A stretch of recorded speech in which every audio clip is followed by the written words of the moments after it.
அனைவருக்கும் வணக்கம். நாம் தினமும் சாப்பிட்றோம், தண்ணி குடிக்கிறோம், இந்த வாழ்க்கையை வாழ்கிறோம். ஆனால் ஒரு நிமிஷம் கூட நன்றி சொல்ல நினைக்கிறோமா? ஒரு மனிதன் கடவுளுக்கு நன்றி தேவையில்லைன்னு நம்பினான். ஆனால் ஒரு சாதாரண விவசாயி அவனோட சிந்தனையே மாற்றினான். இன்றைய கதையின் தலைப்பு என்னவென்றால், நன்றி மறந்த அறிவு. கதைகள் ஓடும், மனங்களை தொடும், நீங்கள் பார்க்கிறது கதை நதி. இப்போ நம்ம அந்த கதைக்குள்ளே போகலாம். அருண் என்ற ஒரு பையன் இருந்தாங்க.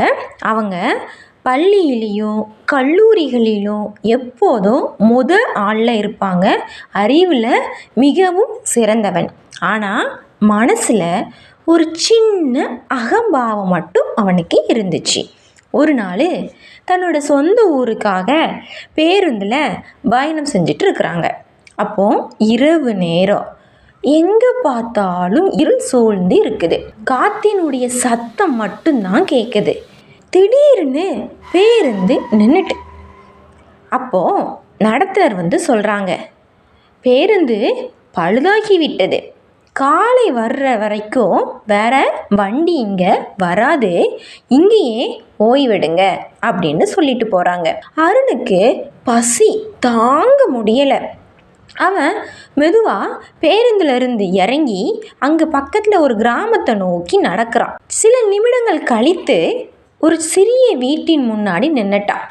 அப்போது ஒரு விவசாயி அவங்களே பார்த்துட்டே இருக்கிறாங்க. ஏன் தம்பி இவ்வளவு நேரத்தில் இங்கே வர்ற அப்படின்னு கேட்குறாங்க. அப்போது அருண் ரொம்ப சோர்வாக, பஸ்ஸு பழுதாயிடுச்சுன்னா பசிக்குது, கொஞ்சம் சாப்பாடு கிடைக்குமா அப்படின்னு கேட்குறாங்க. வாங்க தம்பி, என் வீட்டுக்கு வாங்க, நான் சாப்பாடு தாரேன் அப்படின்னு சொல்கிறாங்க. அந்த அன்பு அருணோட மனசை சற்று தொட்டது. ஆனால் பசியால் அவன் ரொம்ப அமைதியாக உட்காந்துருந்தாங்க.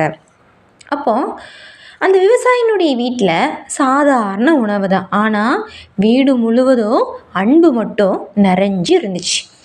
விவசாயி மெதுவாக சொல்கிறாங்க, தம்பி, நாங்கள் சாப்பிட்றதுக்கு முன்னாடி கடவுளுக்கு நன்றி சொல்லுவோம், நீயும் சொல்லிட்டு சாப்பிடுங்க அப்படின்னு சொல்கிறாங்க. அருண் ரொம்ப சிரித்த முகத்தோட, ஏன் கடவுளுக்கு நன்றி சொல்லணும் அப்படின்னு கேட்குறாங்க. நீங்கள் தானே உழைச்சிங்க, நீங்கள் தானே பயிரையும் வளர்த்தீங்க, நீங்கள் தானே எனக்கு சாப்பாடும் கொடுக்குறீங்க, அப்போது நான் உங்களுக்கு தானே நன்றி சொல்லணும் அப்படின்னு சொல்கிறாங்க. கடவுளுக்கு இல்லைல்ல அப்படின்னு சொல்கிறாங்க. அப்போ தான் விவசாயி அமைதியாக, தம்பி, இந்த நிலம் யார் படைச்சது?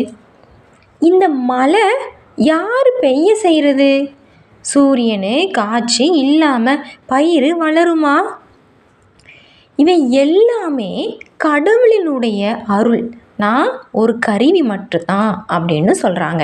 நீ குடிக்கிற தண்ணீரும் யார் கொடுத்தது? கடவுள் கொடுத்தது அப்படின்னு சொல்கிறாங்க.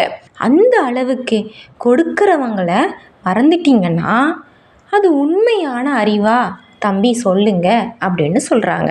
அந்த வார்த்தைகள் எல்லாமே அருணனுடைய மனதை நெகிழ வைக்குது.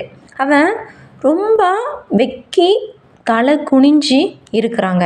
அண்ணா, நான் தவறாக நினச்சிட்டேன் அப்படின்ட்டு மனம் உருகி சொல்கிறாங்க. அப்புறம் 2 கைகளையும் கூப்பி, கடவுளே, இந்த உணவை தந்ததுக்கு மிகவும் நன்றி அப்படின்னு சொல்லிட்டு சாப்பிட ஆரம்பிக்கிறாங்க. இந்த கதையிலேருந்து என்ன புரிஞ்சிச்சு அப்படின்னா, உழைக்கும் மனிதரையும் கொடுக்கும் இறைவனையும் மதிக்க தெரிந்தால்தான் உண்மையான அறிவு.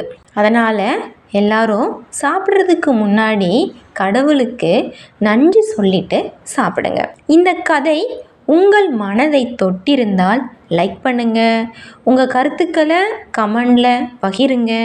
இப்படிப்பட்ட மனதை தொடும் கதைகளுக்காக கதை நதி சேனலை சப்ஸ்கிரைப் பண்ணுங்கள். தேங்க்யூ.